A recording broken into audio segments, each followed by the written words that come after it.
Tuhan bersamamu. Inilah Injil Yesus Kristus menurut Matius.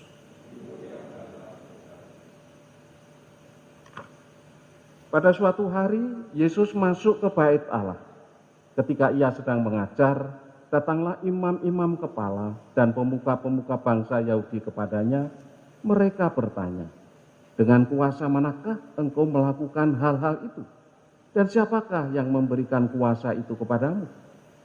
Jawab Yesus kepada mereka, aku juga akan mengajukan satu pertanyaan kepadamu.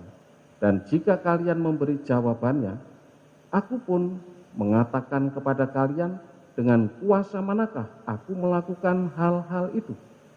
Nah, dari manakah pembaptisan yang diberikan Yohanes?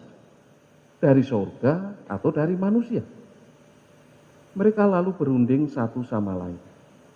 Jika kita katakan dari surga, ia akan berkata kepada kita, kalau begitu, mengapa kalian tidak percaya kepadanya? Tetapi jika kita katakan dari manusia, kita takut kepada orang banyak, sebab semua orang menganggap Yohanes itu nabi. Mereka lalu menjawab, kami tidak tahu. Maka Yesus pun berkata kepada mereka, jika demikian, aku pun tidak mau mengatakan kepada kalian dengan kuasa manakah aku melakukan hal-hal itu. Demikianlah Injil Tuhan.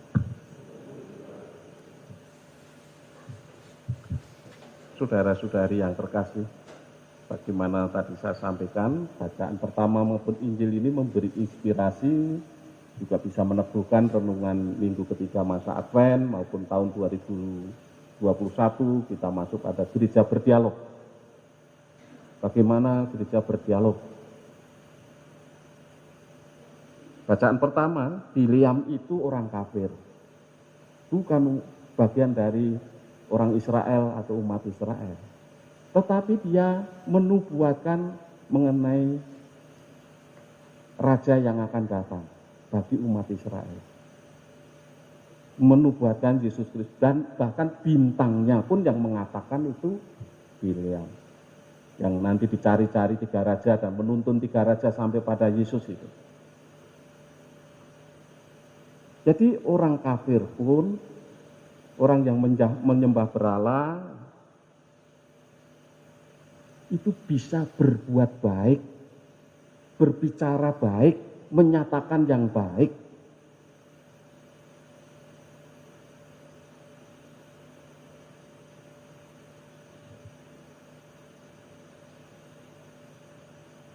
Ini menjadi syarat orang berdialog.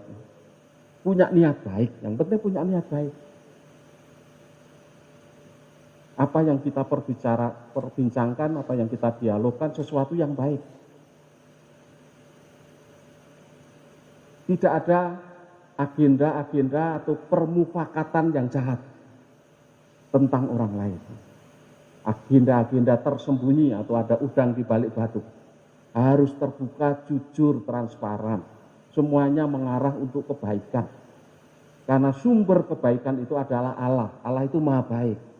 Jadi kalau semua berbicara baik, berbuat baik, berarti orang-orang itu dipakai oleh Tuhan untuk menebarkan kebaikan. Jadi kita tidak bisa menolak bekerja sama dengan mereka yang memang berkehendak baik dan mau berbuat baik, mau bekerja sama untuk berbuat baik. Demikian juga di dalam Injil, dialog Yesus dengan mereka ini macet dengan pemuka-pemuka bangsa Yahudi dan imam-imam kepala.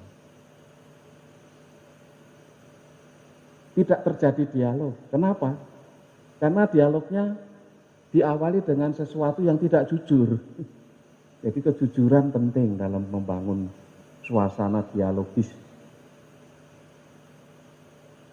Keterbukaan, kejujuran, beritikat baik itu penting.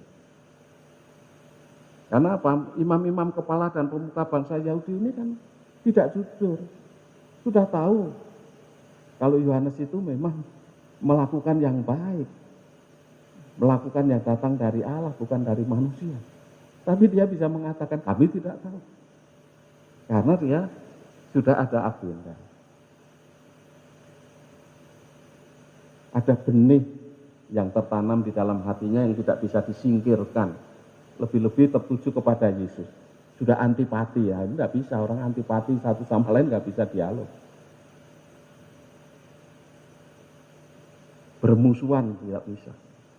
Orang harus jujur, terbuka, beretikat baik, supaya betul-betul apa yang dipikirkan, direncanakan bersama, dilakukan bersama itu memang perwujudan dari kehendak baik Allah untuk kebaikan bersama.